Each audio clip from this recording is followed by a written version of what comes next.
Yo guys, welcome to my YouTube channel study with me. तो आज हम पढ़ने जा रहे हैं क्लास 11th का थर्ड चैप्टर, जिसका नाम है motion in a straight line. So आप लोग अभी अभी अपनी 10th क्लास पास आउट करके 11th क्लास में आए हैं, और जैसा कि आपको पता ही है कि 10th और 11th की स्टडीज़ में बहुत ज़्यादा डिफरेंस होता है। आपने जो 10th में पढ़ा है उससे काफ़ी ज़्यादा हाई एडवांस में आपको 11th में पढ़ना है। तो मैं अपनी तरफ से पूरी कोशिश करूँगी कि मैं आपको हर एक पॉइंट क्लियर कर पाऊँ, ताकि आप अपनी 11th और 12th क्लियरली कर पाएँ। सो अब हम स्टार्ट करते हैं। जैसा कि आप देख सकते हैं, थोड़ी बुक की हालत ख़राब है, बट हमें तो पढ़ाई करनी है, तो हम स्टार्ट करते हैं।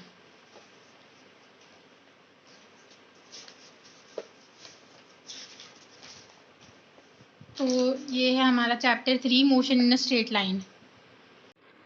तो जैसा कि आपको पता है, हमारे चैप्टर का नाम है motion in a straight line. आप लोगों को पता है ये मोशन क्या होता है। कोई भी पार्टिकल जो है मूव कर रहा है एक जगह से दूसरी जगह, तो वो मोशन में है। और स्ट्रेट लाइन यानी कि वो कोई स्ट्रेट लाइन में पार्टिकल मूव कर रहा है। तो जो भी पार्टिकल स्ट्रेट लाइन में मूव करता है उसे हम रेक्टिलिनियर मोशन कहते हैं। Study of motion of objects along a straight line also known as rectilinear motion. तो इसे रेक्टिलिनियर मोशन भी बोल सकते हैं और motion in a straight line भी बोल सकते हैं। तो हम इसमें पढ़ेंगे position, path length and displacement. तो अब हम इस टॉपिक में पढ़ेंगे position, path length and displacement क्या होता है। तो मान लीजिए हमारा कोई ऑब्जेक्ट है, इसने एक डिस्टेंस कवर करा ये यहाँ तक, यानी कि ए से लेके उसने बी तक डिस्टेंस कवर करा है। तो वो इस डायरेक्शन में जा रहा है, यहाँ से यहाँ मूव कर रहा है, इसकी पोजीशन है ये। इसने ए पॉइंट से बी पॉइंट तक डिस्टेंस कवर करा, वो उसकी पोजीशन थी जो चेंज होती रही टाइम के अकॉर्डिंग। और अब बात आई पाथ लेंथ पे। तो पाथ लेंथ क्या होगी, ए से बी तक उसने कवर करा, मान लीजिए ये है 10 मीटर, यानी कि उसकी पाथ लेंथ कितनी है, 10 मीटर उसने कवर करा है। और डिस्प्लेसमेंट में भी यही होता है। डिस्प्लेसमेंट क्या होती है, shortest distance covered by an object. मान लीजिए एक कोई पार्टिकल है, उसे ए पॉइंट से सी पॉइंट तक जाना है, तो वो कैसे जाएगा। नॉर्मली जो अगर रास्ता होगा, ए से बी जाएगा, फिर बी से सी जाएगा।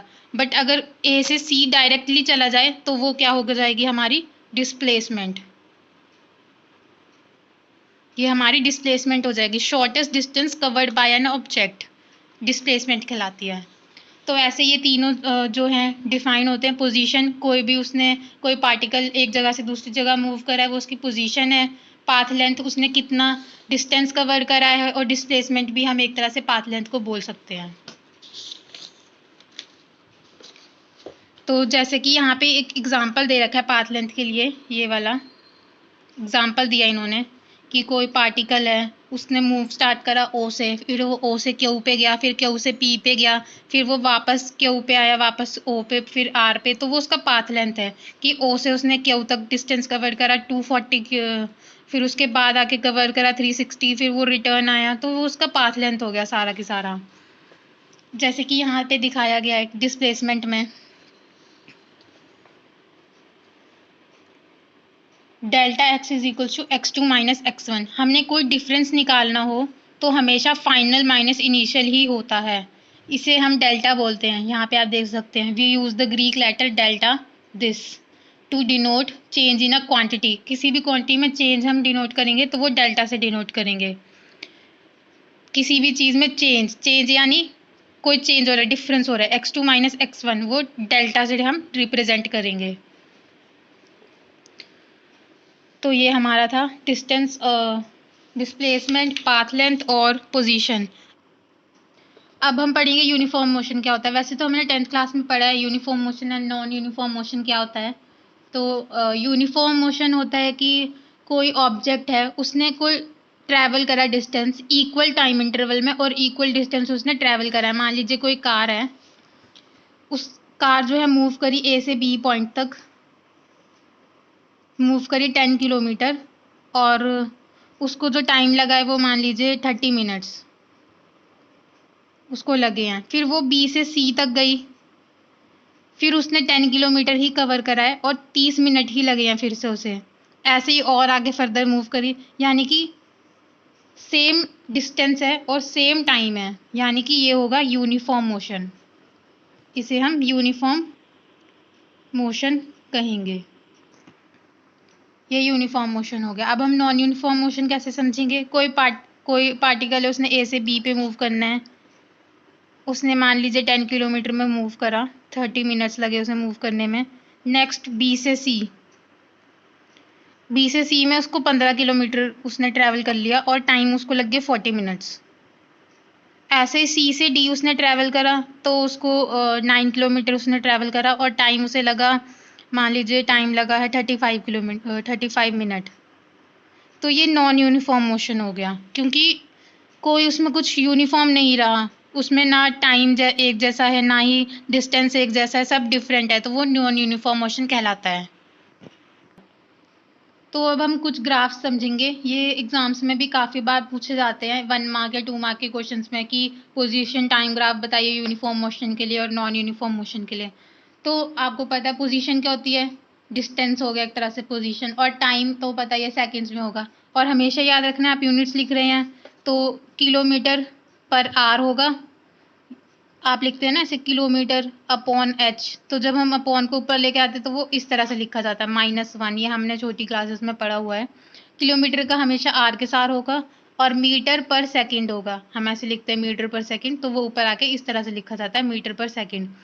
तो अगर हम पोजीशन टाइम ग्राफ बता रहे हैं, यानी कि हम किलोमीटर और आर का बता रहे हैं, या मीटर और सेकंड्स का बता रहे हैं, तो यहाँ पे एक्स को जो है उन्होंने डिस्टेंस माना है, यानी पोजीशन माना है एम मीटर में, क्योंकि हम डिस्टेंस को किस में लेते हैं? मीटर होते हैं ना उसकी यूनिट। ऐसे ही हमने टाइम को क्या माना है? सेकंड्स में, जैसे कि मैंने बताया मीटर और सेकंड को माना जाता है और किलोमीटर और आर को माना जाता है। तो यहाँ पे मीटर और सेकंड को माना गया। ये जो फर्स्ट ग्राफ है ए वाला, ये है, ये सारे हैं पोजीशन टाइम ग्राफ, पोजीशन और टाइम ग्राफ। पहला है स्टेशनरी ऑब्जेक्ट के लिए, यानी कि जो ऑब्जेक्ट है वो स्टेशनरी मोशन पे, वो मूव नहीं कर रहा। अब कोई ऑब्जेक्ट एक ही जगह पे खड़ा हुआ है, वो खड़ा है, टाइम तो बीतता जा रहा है ना, टाइम तो पास होता जा रहा है, डिस्टेंस नहीं कवर हो रहा, क्योंकि वो एक ही जगह पे खड़ा हुआ है।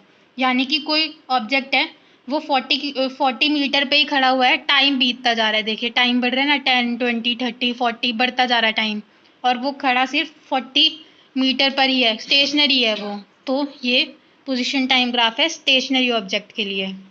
अब नेक्स्ट है बी वाला, ये है position time graph for an object in uniform motion. Uniform motion यानी कि जो मैंने आपको बताया अभी, कि इक्वल डिस्टेंस और इक्वल टाइम रहता है उनका, पोजीशन उनकी यूनिफॉर्म होती है, यूनिफॉर्म मोशन होता है।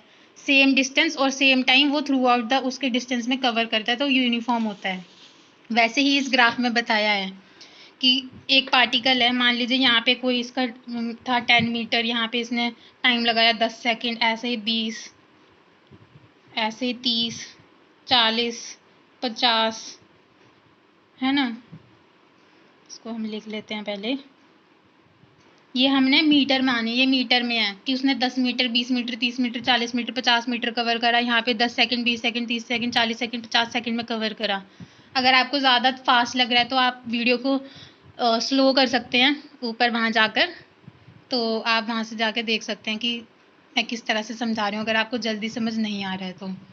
अब देखिए यहाँ से ग्राफ बढ़ता जा रहा है, 10 मीटर में उसने 10 सेकंड कवर करा, फिर 20 मीटर में उसे 20 सेकंड लगे, 30 मीटर में 30 सेकंड लगे, 40 में 40, यानी कि वो इक्वल डिस्टेंस में, इक्वल टाइम इंटरवल में आगे बढ़ता जा रहा है, यानी कि ये यूनिफॉर्म मोशन का है ग्राफ। यूनिफॉर्म मोशन होता है ना ये, तो ये यूनिफॉर्म मोशन का ग्राफ है। एग्जाम्स में पूछे जाते हैं तो आप इन्हें दिमाग में अच्छे से बैठा लीजिए कि ये आएंगे ही आएंगे। ऐसा ज़रूरी भी नहीं कि आ जाए, पर पूछ लेते हैं। अब ये आप नेक्स्ट ग्राफ देख सकते हैं, ये हमें जस्ट शो करा गया पोजीशन टाइम ग्राफ किसी भी कार का। आपको ग्राफ पढ़ना आना चाहिए, जैसे कि मैंने आपको यहाँ पे समझाया कि हम 10 मान लेते, 20 मान लेते, ऐसे बढ़ता जा रहा था ये। तो ऐसे आपको ग्राफ पढ़ना समझ आना चाहिए, तभी मैंने इस वाले ग्राफ को पूरा डिटेल में आपको बताया कि किस तरह से है, और इसे भी मैंने आपको बताया कि स्टेशनरी पे है तो टाइम बढ़ता जा रहा है। अब ये वाला है, आप देखिए यहाँ पे क्या है, टाइम है सेकंड्स में, यहाँ पे क्या है, पोजीशन है मीटर में, यानी कि ये सारी पोजीशन की उसने 50 मीटर कवर करा, फिर उसने 100 मीटर कवर करा, 150 मीटर कवर करा। अब यहाँ पे देखिए ग्राफ है, इसका स्केल है, ये कहाँ पे जा रहा है ऐसे ऐसे करके यहाँ, और ये आ रहा है 8 सेकंड में, यानी कि 50 मीटर उसने कार ने 8 सेकंड में कवर करा। ऐसे ही 100 कितने पे आ रहा है, 10 पे आ रहा है। ऐसे 150 कितने पे आ रहा है, 12 पे। ऐसे ये बढ़ता जा रहा है, 20, 200, 14 पे। ऐसे 250, 16 पे, 300 और 300 पे ये जो सीधा जा रहा है, यानी कि ये किस में आ जा रहा है, फिर से इस वाले में आ रहा है, सीधा जा रहा है। यानी कि यहाँ पे आगे जो कार थी वो स्टेशनरी पोजीशन पे आ गए। किस पे? After covering 300 metre distance in 20 seconds car जो है स्टेशनरी मोशन पे आ गई है। फिर उससे आगे वो चली नहीं है, रुक गई है एक स्टॉप पे। तो आप यहाँ से ऐसे आप ग्राफ पढ़ना सीख सकते हैं कि 50 मीटर उसने 8 सेकंड में कवर करा, 100 मीटर 10 सेकंड में, ऐसे ऐसे उसका ग्राफ ऐसे जा रहा था। अगर आप यहाँ से पॉइंट्स 2 पॉइंट्स जोड़ते जाएंगे, ये जो डॉटेड बनाएंगे इनको पॉइंट्स टू पॉइंट जोड़ते जाएंगे, तो आपका ग्राफ जो है बन जाएगा। यहाँ पे जाके फिर सीधा हो जाएगा कि उसने स्टेशनरी मोशन पे वो रहा है। यहाँ पे सारे यही एक्सप्लेन किया गया है। इसके बाद यहाँ तक हमारी वीडियो ख़त्म होती है।